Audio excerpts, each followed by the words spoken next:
The 4th of July holiday weekend coming up, many residents are getting ready for more hikes, beach days, and barbecues.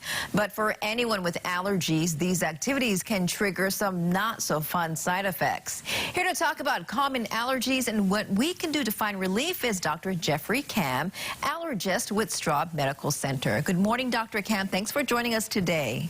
Good morning. Thank you for having me.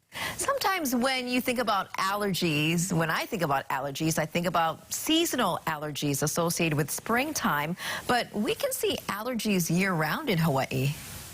Unfortunately, because that's the price of paradise, we have a year-round growing season. So unlike in the mainland where they start experiencing their allergies, spring, summer, and all of the, plants start to bloom, we have blooming plants all the time. And therefore, people here have allergies and asthma all the time. What are some triggers in the summer? Here in Hawaii, the big triggers are actually indoor triggers like dust mites and cockroaches.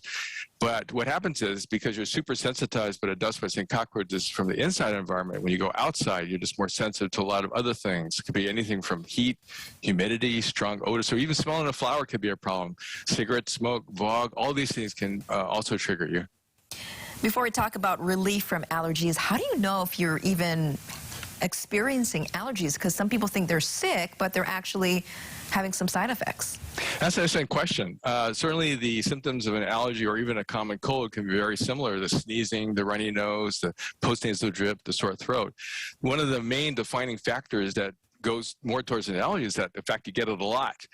People don't catch, I guess you could catch colds a lot, but generally if you have recurrent episodes of these symptoms, you got to think about allergies, especially in the absence of fever.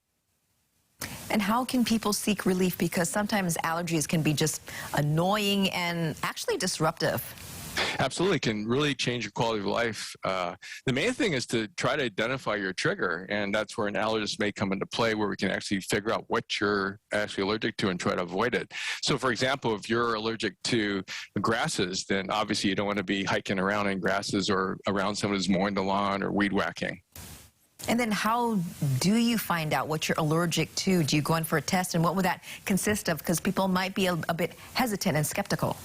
There's two ways that we can actually look for allergies. The best way is called skin testing, where we actually do little scratches, not needles, on the forearms, and each scratch would be a different allergen we're checking for. The other option is to do a blood test, and we can see if you have allergies that way too. All right, and if we'd like more information, where can we go? You can go to, actually, there's a lot of good websites, allergy websites. The Academy of Allergy, Asthma, and Immunology has a good website. Straub has some information on their websites. They can always call my office if they have any questions, too. All right. Thank you so much. Dr. Jeffrey Kam with Straub Medical Center, thanks for joining us today. Thank you.